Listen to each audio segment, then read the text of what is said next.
Olá, amados. Eu estou aqui pensando como é que nós podemos renovar a nossa confiança em Deus. Aliás, talvez essa não seja exatamente a pergunta que você esteja fazendo. A pergunta que talvez você faça é: o que é que abala a sua confiança com Deus?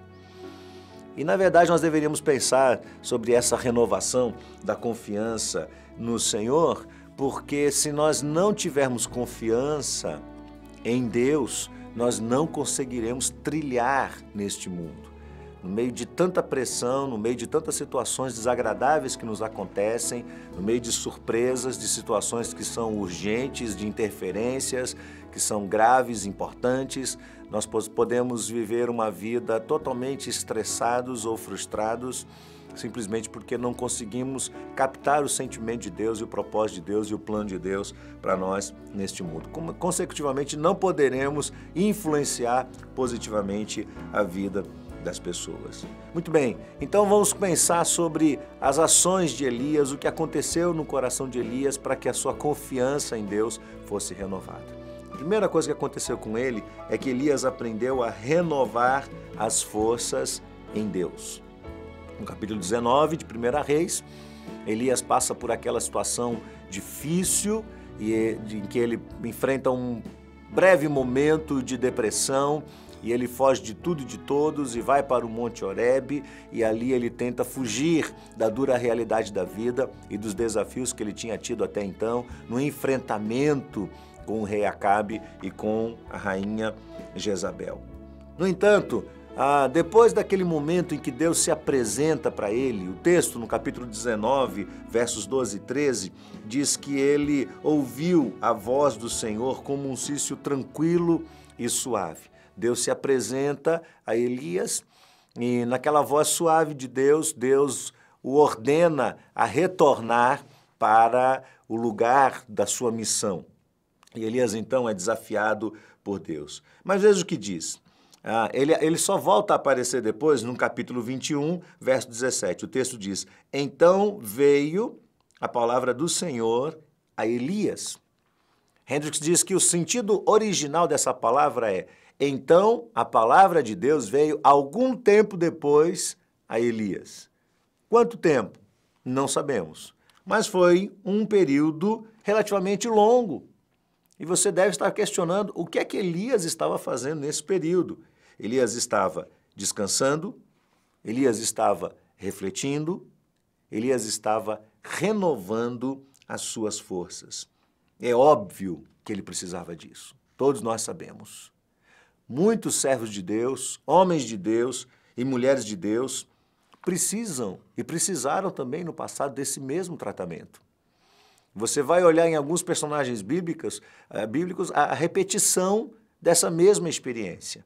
Por exemplo, Moisés, quando Deus o chamou e no início do seu trabalho, quando ele não sabia ainda o que fazer e agiu intempestivamente, matou um egípcio, ele precisou passar por um processo de tratamento de Deus que durou quase 40 anos. O apóstolo Paulo, depois de ter levado aquela queda e ter os seus olhos abertos e ouvido claramente a voz de Deus dizendo: Paulo, Saulo, Saulo, por que me persegues? É duro para você tentar lutar contra os aguilhões.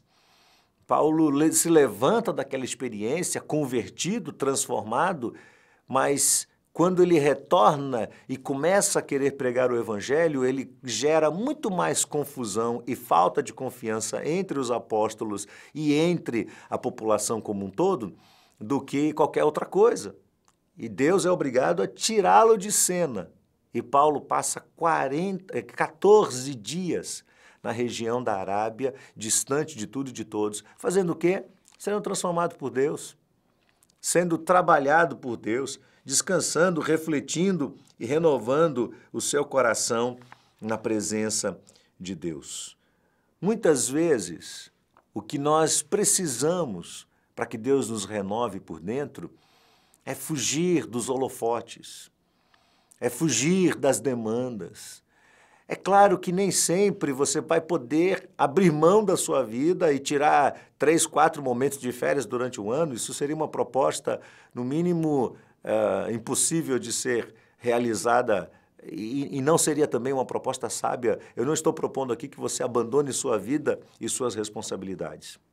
O que eu estou dizendo é que, vez por outra, nós precisamos abrir mão dos tantos convites que chegam e precisamos simplificar mais a nossa vida para que nela sobre o tempo necessário, tão necessário, ao processo de comunhão com Deus e de vivência com o Senhor.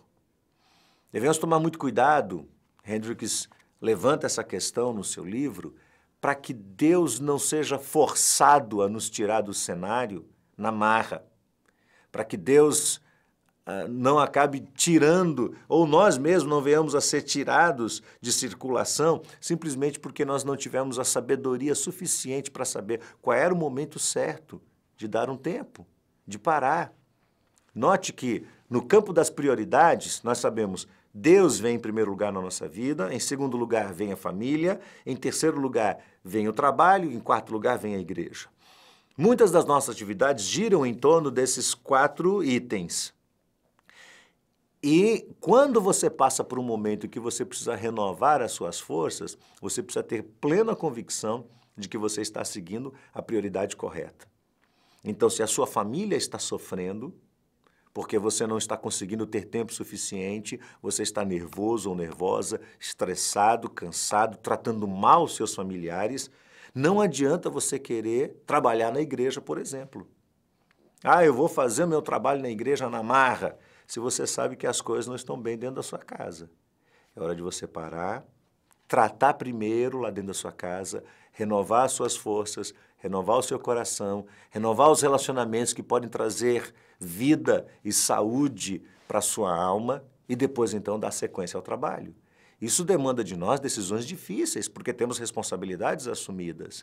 Mas se nós exercitarmos o nosso coração a trabalharmos as prioridades corretas, será mais fácil retirarmos esses momentos de descanso da alma. Há algumas estatísticas que dizem que, por exemplo, o ministério pastoral, ele é intenso e pode ser uma das atividades mais estressantes da vida. Veja o que diz aqui, uma pesquisa. H.B. London, assistente-presidente da Focus in the Family, cita resultados de uma pesquisa realizada pelo Fuller Institute sobre o crescimento de igrejas. 90% dos pastores trabalham mais de 46 horas por semana. 90% sentem que não foram preparados adequadamente para atender às necessidades do ministério. 50% deles sentem-se incapazes de realizar as tarefas que o trabalho requer. 75% deles afirmam ter passado ao menos por uma situação de alto estresse durante a sua carreira. 80% dos pastores acreditam que o pastorado teve um efeito negativo sobre a sua família. E 33% afirmam que o pastorado tem um efeito destrutivo sobre a sua própria vida. Como você pode ver, o ministério pastoral, às vezes, pode ser uma atividade de grande risco. Por isso é importante que os líderes e os pastores, e quando eu falo pastores, nós estamos me reportando apenas àqueles que exercem o ministério pastoral de tempo integral, mas eu penso também nos muitos líderes na vida de uma igreja que têm a responsabilidade, a atribuição de cuidar de outros grupos e que têm demandas em cima de si. Esses líderes, se eles não tiverem saúde no seu coração, eles não podem exercer um bom projeto, um bom trabalho. Eles não podem sequer cuidar bem do seu grupo. Ora, vamos aprender com Jesus. Jesus, quando sentia que a pressão aumentava sobre ele, vez por outra, ele se afastava de todos, subia no monte e passava um tempo a sós com Deus. À tarde, ao cair do sol, trouxeram a Jesus todos os enfermos e endemoniados. Toda a criatura estava reunida à porta. Ele curou muitos doentes e expulsou muitos doentes de toda a sorte de enfermidades. Também expeliu muitos demônios, não lhes permitindo que falassem, porque sabiam quem ele era. Tendo se levantado à alta madrugada, saiu e foi para um lugar deserto, e ali ele orava. Então veja, Jesus alternava, essa não é a única experiência, Jesus alternava esses momentos de grande pressão e de um ostensivo trabalho ministerial a favor das pessoas, ajudando as pessoas com períodos de solitude, com períodos em que ele estava sozinho na presença de Deus e ali renovava o seu espírito e o seu coração. Eu me lembro de uma vez que eu estava debaixo de uma grande pressão e eu saí de casa cedo e tinha que ia dar uma carona para os meus filhos para a escola e de lá tinha que ir logo para um compromisso. E no meio do caminho, logo que eu deixei os meus filhos na escola, alguém me ligou dizendo que o compromisso posterior havia sido cancelado.